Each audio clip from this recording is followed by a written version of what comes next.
السلام علیکم حاضرین اور سامعین، یہ آڈیو ڈاکٹر مبارک علی کی کتاب تاریخ کے نئے زاویے کے مضمون طالب علم اور سیاست سے ماخوذ ہے۔ پاکستان میں اس سوال پر بحث اور مباحثہ ہوتا ہے کہ کیا طالب علموں کو سیاست میں حصہ لینا چاہیے یا نہیں۔ جو لوگ اس کے قائل ہیں کہ طلباء کو سیاست سے دور رہ کر صرف تعلیم کی طرف توجہ دینی چاہیے، ان میں سے اکثریت ریاست یا حکومت کے نقطہ نظر کو پیش کرتی ہے، کیونکہ جب طالب علم سیاست کے میدان میں آتے ہیں تو وہ ریاست کی اتھارٹی کو چیلنج کرتے ہیں، حکومت کے طور طریقے اور حکمران طبقوں کو تنقید کا نشانہ بناتے ہیں اور عوامی مسائل سے جڑ کر ایک ایسا نظام کا مطالبہ کرتے ہیں کہ جس میں لوگوں کو ان کے حقوق ملے۔ لہٰذا ایک لحاظ سے یہ تسلسل کی قوتوں اور تبدیلی عناصر کے درمیان تصادم ہوتا ہے، اور جو لوگ حالات کو تبدیل نہیں کرنا چاہتے اور تبدیلی کے خواہشمند نہیں ہیں، وہ اس کے حامی ہوتے ہیں کہ طلباء سیاست سے دور رہے اور تعلیمی اداروں سے باہر آ کر عملی دنیا میں قدم نہ رکھیں۔ ان کی ایک دلیل یہ بھی ہے کہ جب طلباء سیاست میں آتے ہیں تو اس کی وجہ سے ان کی تعلیم میں حرج ہوتا ہے، اور وہ وقت جسے تعلیم کے حصول میں صرف کرنا چاہیے وہ سیاست کے جھگڑوں میں صرف ہو جاتا ہے۔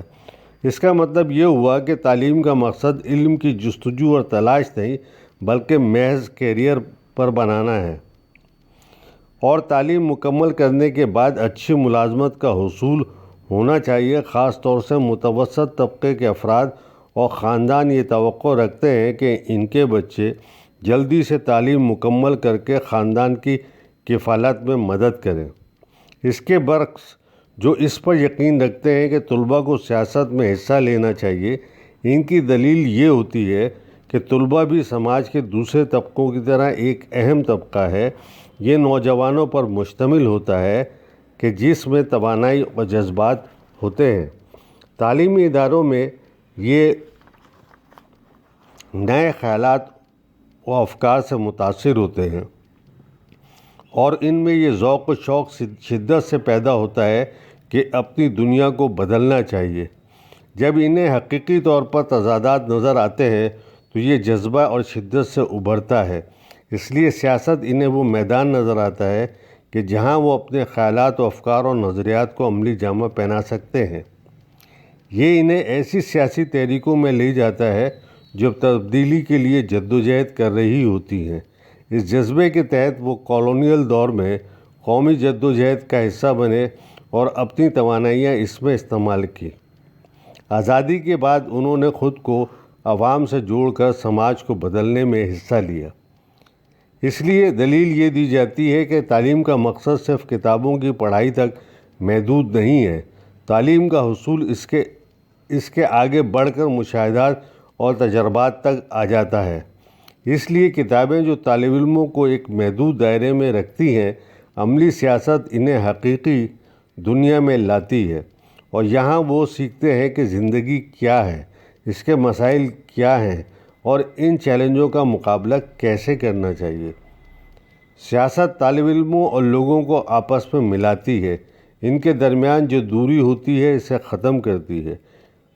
اس وجہ سے طلباء کو سیاست سے دور رکھنے والے خوف زدہ ہوتے ہیں کہ یہ متحد طاقت ان کے مفادات کے لیے خطرناک ہوگی۔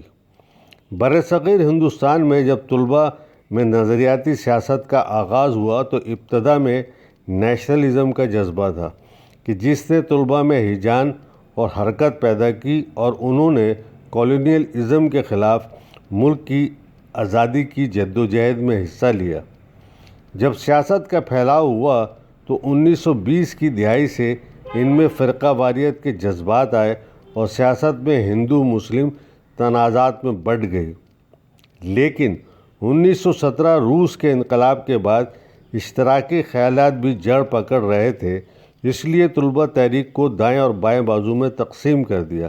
اس نظریاتی تصادم کا ایک نتیجہ یہ ہوا کہ طلباء میں اپنے نظریات کے دفاع کے لیے مطالعے کا شوق ہوا تاکہ نظریے کی بنیاد پر سماج اور اس کی ساخت کا تجزیہ کیا جائے۔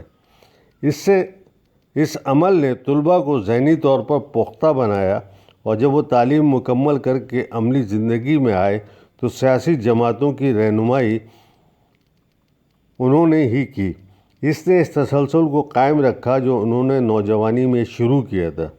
اس لیے ہم دیکھتے ہیں کہ جمہوری ملکوں میں طالب علموں کے اس حق کو تسلیم کیا جاتا ہے کہ انہیں سیاست میں حصہ لینا چاہیے، لیکن آمرانہ اور جابرانہ حکومتوں میں کوشش کی جاتی ہے کہ طالب علموں کو سیاست سے دور رکھا جائے تاکہ انہیں کوئی چیلنج نہ کر سکے۔ اگر طالب علموں کی جانب سے کوئی تحریک اٹھتی ہے تو اس صورت میں یہ حکومتیں اسے سختی سے کچل دیتی ہیں۔ اس صورتحال سے پاکستان کے طالب علم ابتدا ہی سے دوچار ہیں۔